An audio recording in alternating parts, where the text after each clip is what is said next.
gonna break the shield. I'm gonna bring my hand over. I'm gonna literally cut from this way. I cut on the direction of the sheet. Get out. Sheet to sheet. You push it on the frame, yeah. No way. Stop. Push it down. Walk around. You get here. Head low. Start circling it in. Very fast. So the one that's cutting, you're just sliding it down. Mm-hmm. So things to point out that are really important and are key details. When I'm here, I have this hand on the hip. Some guys will leg lasso, so then that would be a different reaction. But the reaction we're getting right now is when they use the knee shield to beat that frame, okay? So he's breaking that grip with the shin on my crook of the elbow. Then I circle into grabbing the shin, his own shin. You get out. I like to cut out this way too. And so I can move around. Some people will also persist in passing here from there, and that can also happen, but I want you guys to get around. Just for learning footwork and learning how to also put pressure forward and having the person on the bottom more used to framing.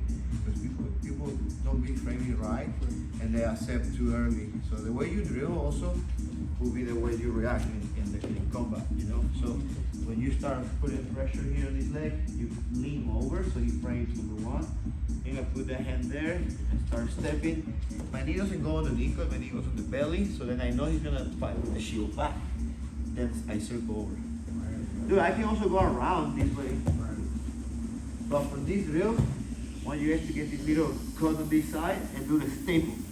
Because then you can also stay here for a second. And sometimes it's good not to pass. Meaning you sometimes you can ride a wave here, it's like nothing can happen. I'm in a position where like I can stall out for a second. Like try to do stuff. Try to like at 30%, I'm accepting. Try to do technique. What will you try to do?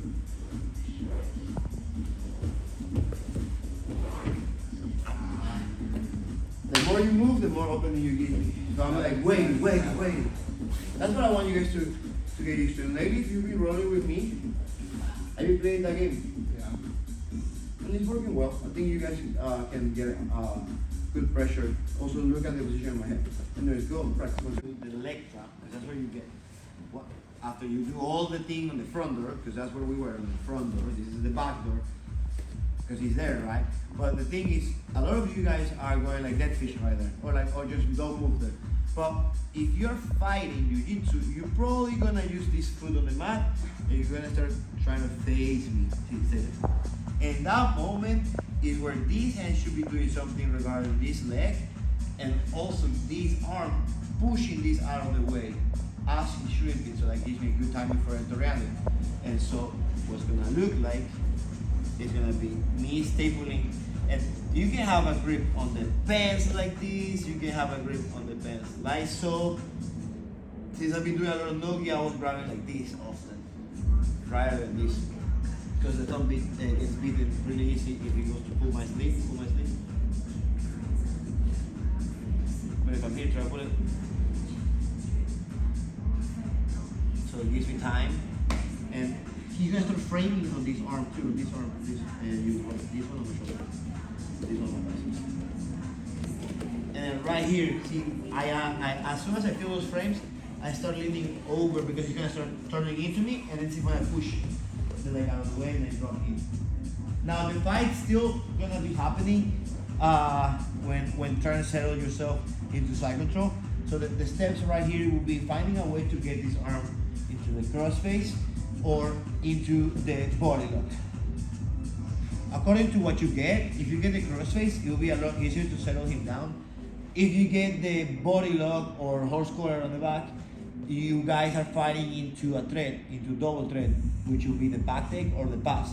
So a lot of guys will start turning on that way. Put your arm that way. And so like see, he gives you the back. Other people will too sit up on their elbows. So from here, that's another stage of the class. But the idea is to get to this position where you can create opportunities to submit or get advantageous positions. Finishing the leg drag or the leg drop is important. So here he frames. If this happens and you miss, you can also go back into a knee cut. Look. And this knee cut is on the other side. So what happens is, most likely, this side is your weak side. You're prone to give up easier. Or you don't have the same strength on the other side as you have on your abdominal.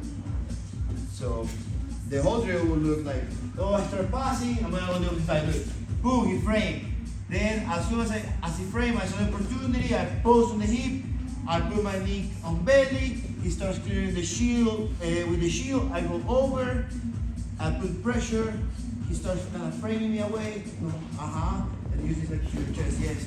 And when he does that, I can start getting up and cutting on this angle, coming back into the shin to shin position. He keeps framing away. Then I can start turning on the other side, park myself on the leg drop, and start framing in this direction, then I pass.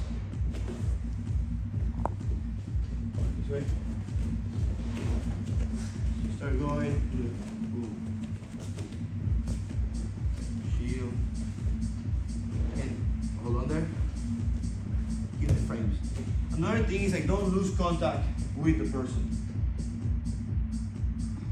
So even though you're shielding, so get this part, put the shield, and then when you strip, you stretch your back, but you keep contact at least with 1 point. This elbow can be sitting up, help you sitting up, but so you still keep that push, because the guy will still try to drive into you. That's when you cut on the other on this angle, and you go back in to the more uncomfortable position. His frames are still strong. He starts pushing into your chest again, and then that gives me the space to walk and park myself here. See, he's not gonna stay dead fish. He's gonna start turning into me. That's what gives me the pass. If he defends or breach or something, sometimes I like to come back into the knee on purpose. And then here I smash him, and then I pass again. And that'll be 6-point combo if you do that. Because you already pass, you let him recover, and then you pass. Manuel Rivermar, you know that guy? Rivermar? Well, that guy's really good at jiu-jitsu. One of those unsung heroes kind of guy. Really, really good at jiu-jitsu. When I was training with him, motherfucker would look to me and I'll be like, what the fuck? So he passed my guard, and then he would let me replace 2 quarters and pass me again. He's a middle heavy, granted, but beast. And that's what I learned that little from. Alright, let's go. 1, 2. I was playing wine a second. Let me cook. I want to take you somewhere else. Let me cook. Some people will grab, when you have the arriba, they will grab the cuff of the pants, very, very good, like get the pants, and then rotate your knuckles, and then do the clearing. And so it's kind of semi.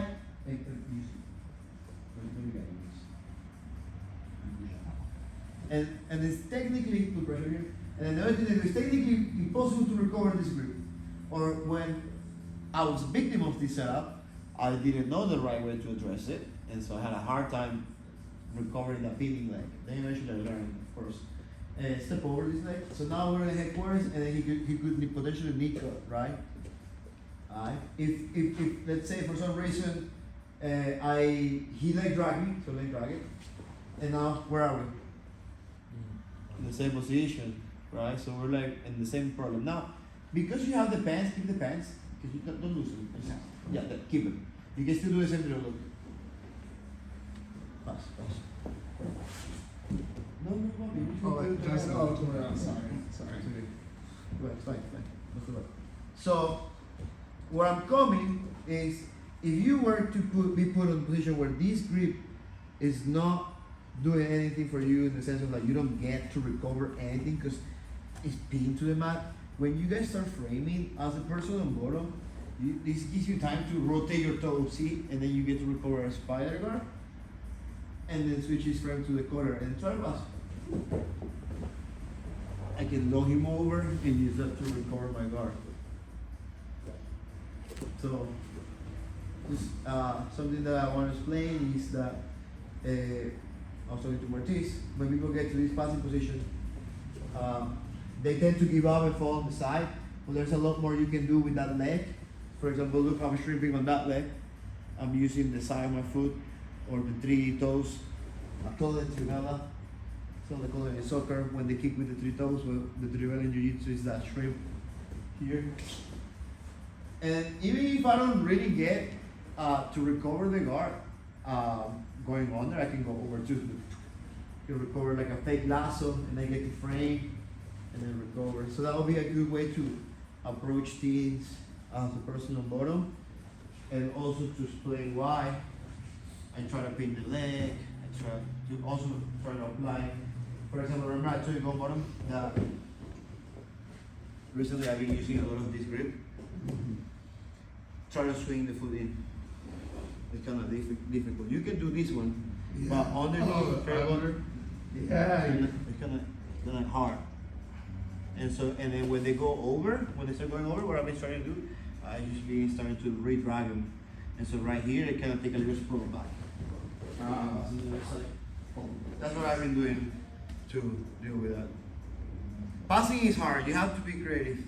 And also, like, if you want me to tell you, there's this, there's like, if you want to know good passers, watch Tyne and Dalper. I think that's Lucas Lepre, Tyne and Dalper are like all-time best guard passers in jiu-jitsu.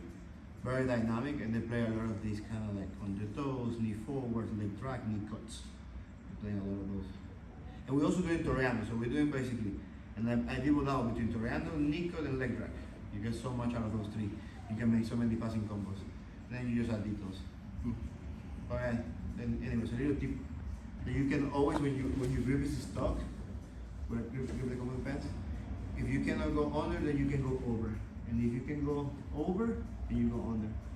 Whenever someone, anchors a grip on you. Same thing happens when someone grabs your sleeve. Sometimes you can go over, sometimes you can go under. That's what you get. Alright.